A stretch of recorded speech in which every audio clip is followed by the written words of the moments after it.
જાત અટકી તોય ના અટકી પીડાની જાત્રા, જો અમે પથ્થર થયા તો ટાંકણા સામા મળ્યા. સંવાદની શરૂઆત ધીમા સ્વરમાં થઈ, પછી સ્વરની સપાટી ઊંચી થતી ગઈ. દીકરી, તું તારી પસંદગીના છોકરા સાથે લગ્ન કરે એમાં મને કંઈ વાંધો નથી, પણ તું રવિ સાથે લગ્ન કરે એ તો મને જરા પણ મંજૂર નથી. જૂના જમાનાના પ્રતિનિધિ જેવા દેખાતા જમનભાઈએ એમની જુવાન દીકરી સાલ્વીને સમજાવવાની કોશિશ કરી. બાપુ, તમને રવિ સામે શું વાંધો છે એ કહેશો? બેટા, રવિ તારા માટે યોગ્ય નથી. જમનભાઈનો અવાજ એક પગથિયું ચડી ગયો. રવિ તમને કઈ બાબતમાં યોગ્ય નથી લાગતા? એ યુવાન છે, હેન્ડસમ છે, બોલાવે ચાલાવે, વિવેકી છે, બુદ્ધિશાળી છે, સ્માર્ટ છે, મારી જોડે શોભે એવો છે. હવે જમનભાઈના અવાજે 4 પગથિયાં એક ક્ષમતા કુદાવ્યા. અવાજ હવે અવાજને બદલે ઘાટો બની ગયો. તને એ રવિડામાં બધું સારું દેખાય છે? એની સોબત કોની સાથે છે એ નથી દેખાતું? એનો એક પણ ભાઈબંધ સંસ્કારી નથી. બધા દારૂડિયા, જુગારી અને ગંજેરી ભંગેડી છે.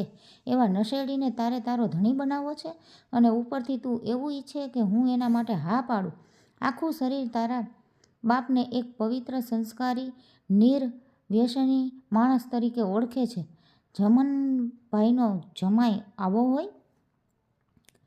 દરેક માતા પિતા પાસે એક ખાસ પ્રકારની દિવ્ય દ્રષ્ટિ હોય છે. પોતાના સંતાન માટે જીવનસાથી શોધતી વખતે એ દિવ્ય દ્રષ્ટિ છે ને ખુલી જાય છે.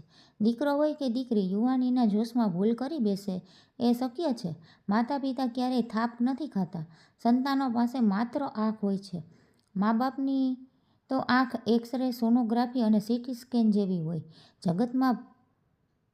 જગતમાં પ્રેમમાં પડેલું સંતાન ક્યારેય માતા પિતાની સલાહને સ્વીકારે ખરું? સાલ્વીએ પણ જમનભાઈની વાત ના જ માની અને કહી દીધું, બાપુ, મારી વાત ધ્યાનથી સાંભળો. આવતીકાલે રવિવાર છે. રવિ એના મમ્મી પપ્પાને લઈને આપણા ઘરે આવવાનો છે. એમના જેવા ધનવાન માણસો આપણા જેવા મિડલ ક્લાસ લોકોના ઘરે કોઈ કાળે આવે જ નહીં. તમે જેમને અસંસ્કારી કહો છો ને, એ એમના સંસ્કાર જુઓ. રવિના પપ્પા સામે ચાલીને મારો હાથ એમના દીકરા માટે માંગવા આવવાના છે. તમે હા ના ન કરશો, મોઢું હસતું રાખજો અને સારી રીતે એની સાથે વાત કરજો. તો તું પણ સાંભળી લે, હું મોઢું હસતું રાખીશ, પણ રવિ માટે તારો હાથ આપવાની હા તો નહીં જ પાડું. જમનભાઈએ જણાવી દીધું કે સાલ્વી એમની જ દીકરી હતી ને. એણે પણ કહી દીધું, કંઈ ફરક નહીં પડે બાપુ, હું તો લગ્ન તો રવિની સાથે જ કરીશ. તમે હા પાડો તો પણ અને ના પાડો તો પણ. રવિવારની સાંજે પૂર્વલિખિત સ્ક્રિપ્ટ મુજબનું નાટક ભજવાઈ ગયું. ₹1.25 કરોડની કારમાં બેસીને રઈસ મમ્મી પપ્પાની સાથે હેન્ડસમ હીરો લાગતો રવિ સામાન્ય લાગતી સોસાયટીમાં આવ્યો. એને જમનભાઈના કેરેક્ટર આર્ટિસ્ટની જેમ 2 હાથ જોડીને હસતા મુખે આ મહેમાન કલાકારોને મીઠો આવકાર આપ્યો. ચા નાસ્તાની ઔપચારિકતા, સગાઈ લગ્નનું આયોજન, વહેવારની વાતો, આ બધું ચાલતું રહ્યું. આ પૂરા નાટકની દિગ્દર્શિકા સાલ્વી હતી અને દોરવણી પ્રમાણે કલાકારો અભિનયના અજવાળા પાથરતા રહ્યા. 1 મહિના પછી વાજતે ગાજતે જાન આવી અને જમનાભાઈની સર્વગુણ સંપન્ન દીકરીને લઈને વિદાય થઈ ગયા. જમનાભાઈના શુભચિંતકો રાજી થયા.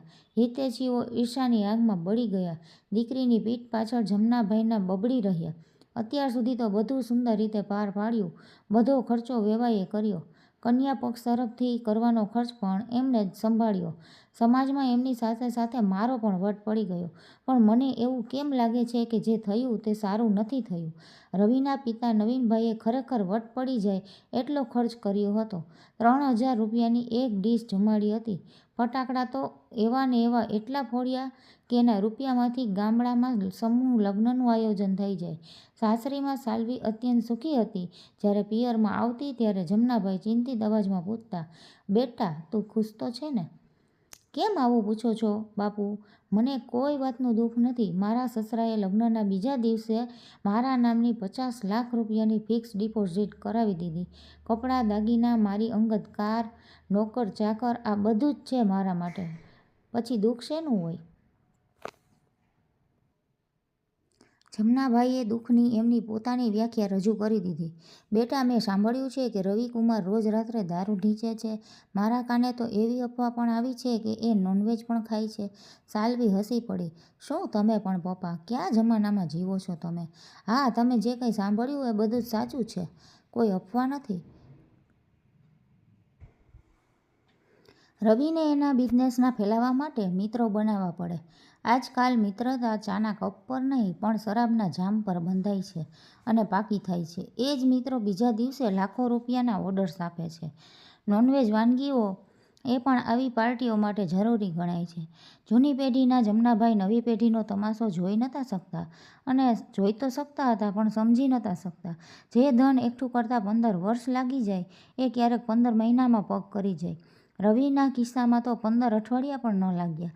એક મધરાતની શરાબી પાર્ટી દરમિયાન રવિથી વધુ માત્રામાં દારૂ પીવાઈ ગયો. એણે એક વેપારીનું અપમાન કરી નાખ્યું. જા જા કૂતા, તારા જેવા ભોંકનારા તો બહુ જોયા, તારાથી થાય તે કરી લે.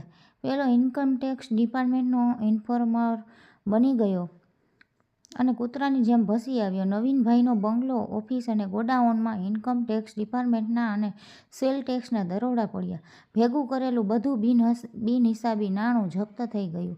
રવિના કબાટના ખાનામાંથી 5 ગ્રામ કોકેન પણ ઝડપાયું. મીડિયામાં નામ ચમક્યું. રવિ જેલ ભેગો થયો અને સાલ્વી પપ્પા આગળ રડી પડી.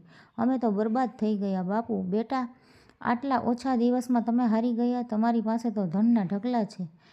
નહીં બાપુ, ધનના ઢગલા હતા પણ રૂપિયા આવે છે કીડીની ગતિએ અને જાય છે ઘોડાના વેગથી. વકીલની એક એક તારીખ અમને 8 થી 9 લાખ રૂપિયામાં પડે છે. ધીમે ધીમે બધું વેચવા કાઢવું પડે છે. ટીવી, ગાડી વગેરેના હપ્તા ચૂકવવાના પણ બાકી છે. જ્યારે ઘણા રૂપિયા હતા ત્યારે પણ કેટલીક વસ્તુઓ લોન ઉપર હતી. જેથી ચોપડા ચીતરી શકાય. હવે એ લોન ભરવી અઘરી બની ગઈ. એક દિવસ બપોરના સમયે સાલ્વી ઘરમાં એકલી હતી. એક સંસ્થાએ મોકલેલો મસલમેન હપ્તાની વસૂલાત માટે આવી ચડ્યો. ઘરમાં એક ફૂટી કોડી પણ બચી નહોતી. સાલ્વીએ 2 હાથ જોડીને કહ્યું, ભાઈ લે આ ચાવી, નીચે કાર પડી છે ને તે લઈ જા. પેલા બદમાશે ઘરનું એકાંત પારખી લીધું અને હોઠ પર જીભ ફેરવી એક આંખ મીચકારી ગંદો ઈશારો કરીને કહ્યું, મારે ગાડીનું શું કરવું? એના કરતાં તો ઘરની લાડી જ. સાલ્વી ચીસ પાડીને ઘરમાંથી બહાર દોડી ગઈ. રિક્ષામાં બેસીને પિતાના ઘરે બાપના પગ પાસે ફસડાઈ પડી. પવિત્ર બાપ બધું સમજી ગયો. દીકરીની હિબકતી પીઠ ઉપર હાથ પસવારીને બોલી ગયો, બેટા, હું તો કહેતો હતો ને, જે ઘરમાં સંસ્કાર છે ત્યાં ભવિષ્યમાં સમૃદ્ધિ આવી શકે પણ જે ઘરમાં સમૃદ્ધિ છે ત્યાં સંસ્કાર આવશે જ એવું નક્કી નથી.